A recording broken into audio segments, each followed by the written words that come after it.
اب سوال یہ ہے ملحدین وغیرہ کا کہ ختم اللہ علی قلوبہم، اللہ نے ان کے دلوں پر مہر کر دی، تو پھر ان کا کیا قصور ہے؟ لا یؤمنون، مہر کس نے لگا دی ہے؟ اللہ نے، تو اب وہ جہنم میں جائے تو بیچاروں کو کیا قصور ہے؟ کیا سمجھے ہو؟ مہر کس نے لگائی؟ وہ مجبور ہے۔ جب اللہ نے ان کے دلوں پر مہر لگا دی تو وہ بے قصور ہیں، پھر جہنم میں کیوں ڈالے؟ یہ سوال۔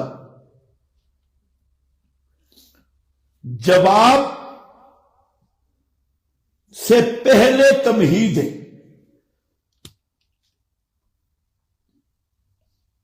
تمہید یہ ہے کہ جیسے ہدایت کے آپ نے 4 درجے پڑھے، اسی طرح ضلالت کے بھی 4 درجے۔ ضلالت کا پہلا درجہ شک ہے۔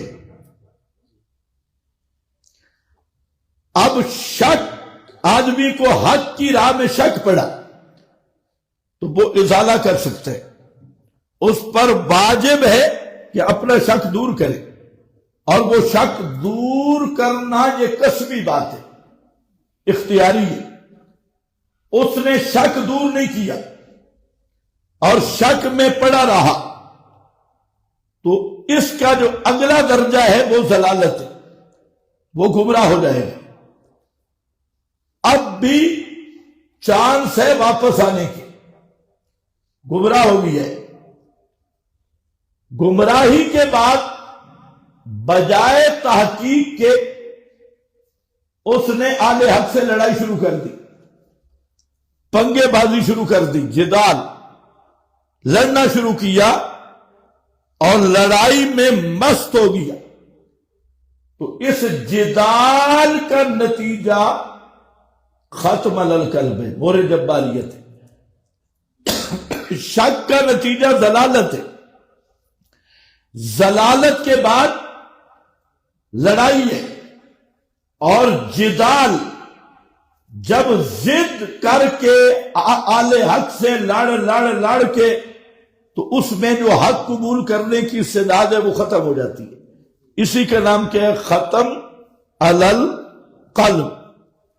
اس کی مثال یہ ہے کہ ایک آدمی سارکش گھوڑے پہ سوار ہوا، اب پھر اس نے گھوڑے کو چلایا، پھر اس گھوڑے کو بھگایا، اور گھوڑے نے اسے نیچے گھمایا، تو قصور گھوڑے کا ہے یا اس کا ہے؟ یہ مجبور ہے۔ یہ پہلے تو اس سے پوچھ، تو سر کش گھوڑے پہ چڑھا کیوں ہے؟ تو اپنی مرضی سے چڑھائے یا مجبور ہے؟ بولو، اپنی مرضی سے۔ پھر چڑھ گیا تو واپس آ جا، واپس نہیں آیا، اس نے گھوڑے کو چلایا ہے،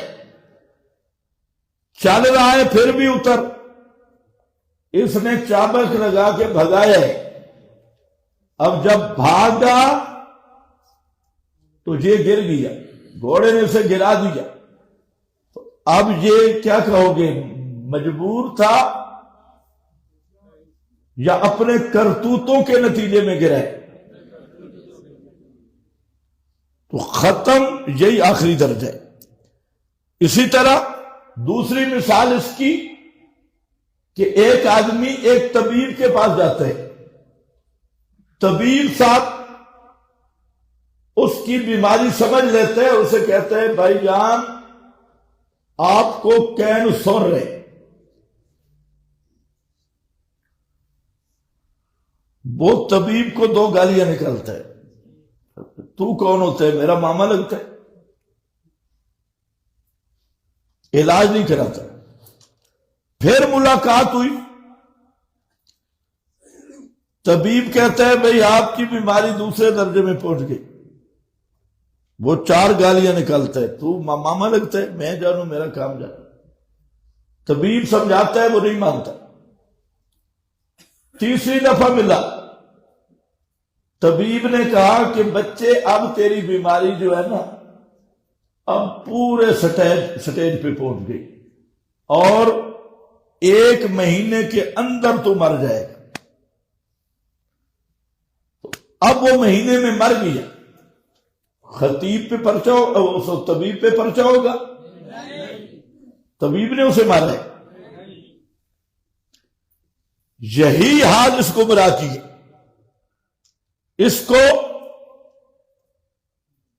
کتابیں ہدایت کی سمجھاتی رہی، انبیاء اور دعات حق اس کو دعوت دیتے رہے، اور یہ اس مریض کی طرح کبھی انبیاء کو گالیاں دیتا، کبھی الزام لگاتا، ضد پہ اڑا رہا، نتیجہ یہ نکلا کہ استعداد ختم ہو گئی، بیماری بڑھ گئی، تو پھر اللہ نے فرمایا ختم اللہ، یہ ختم مور لگائی اللہ نے ہے، لیکن اس کے کسب کے نتیجے پہ لگی۔